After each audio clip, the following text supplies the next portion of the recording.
दिल की दहलीज पे यादों के दिए रखे हैं, आज तक हमने ये दरवाजे खुले रखे हैं। हम पे क्या गुजरी बताया ना बताएंगे कभी, कितने खत अब भी तेरे नाम लिखे रखे हैं।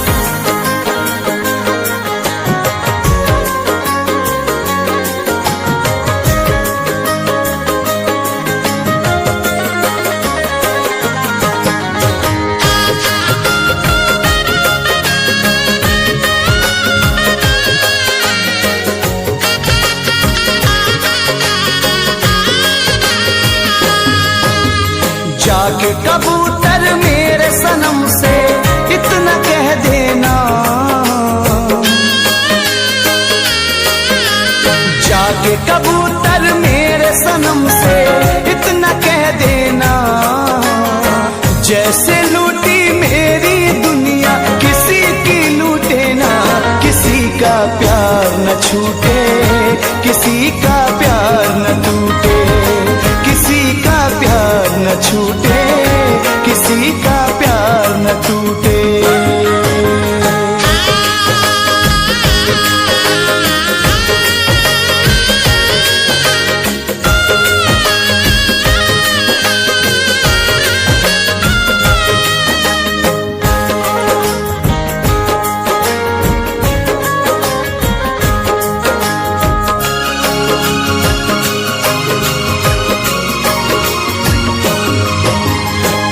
जिंदगी की राहों में बेगाने हो गए,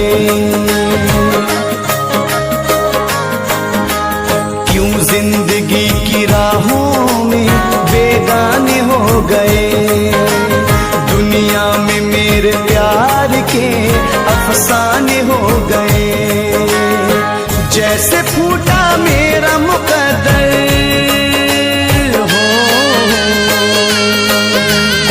जैसे फूटा मेरा मुकद्दर, किसी का फूटे ना, किसी का प्यार न रूठे, किसी का प्यार न छूटे, किसी का प्यार न रूठे, किसी का प्यार न छूटे।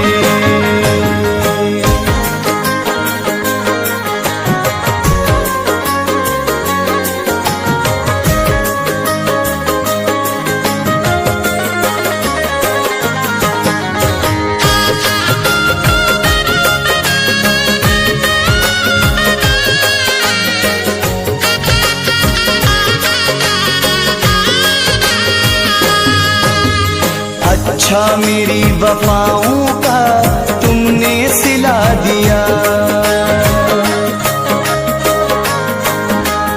अच्छा मेरी वफाओं का तुमने सिला दिया। दिल लेके मेरा प्यार में गम का बता दिया, जैसे छूटा मेरा दामन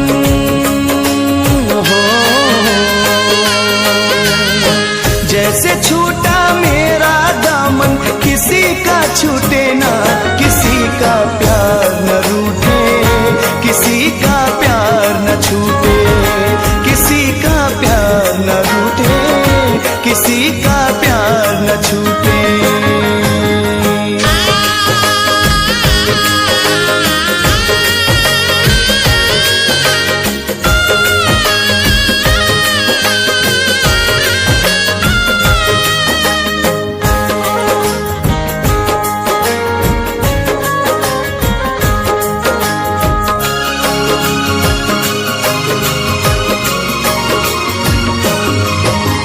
मांगा था प्यार मुझको ये तन्हाइयां मिली,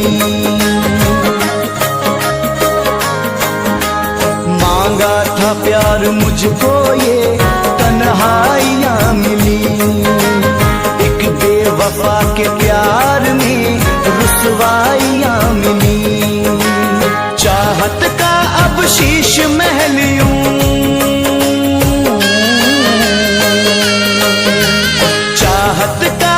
शीश महल यूं, किसी का टूटे ना, किसी का प्यार न रूठे, किसी का प्यार न छूटे, किसी का प्यार न रूठे, किसी का प्यार न छूटे।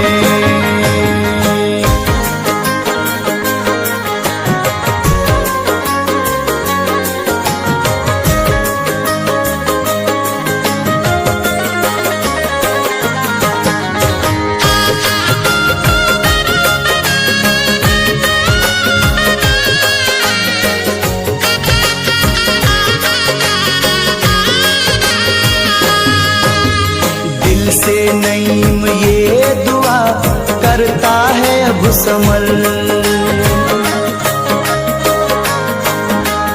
दिल से नईम ये दुआ करता है अब समर। उसको न कोई गम मिले, हो शाद उम्र भर। जैसे रूठा मेरा साजन